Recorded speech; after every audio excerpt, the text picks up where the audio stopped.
لله ما في السماوات وما في الأرض وإن تبدوا ما في أنفسكم أو تخفوه يحاسبكم به الله فيغفر لمن يشاء ويعذب من يشاء والله على كل شيء قدير. آمن الرسول بما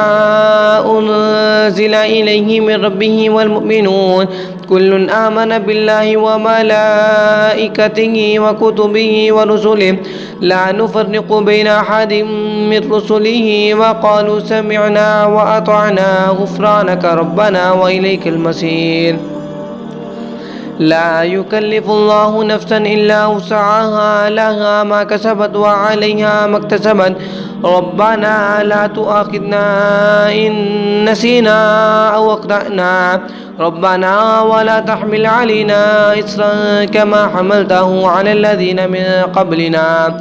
ربنا ولا تحملنا ما لا طاقة لنا به واعف عنا واغفر لنا وارحمنا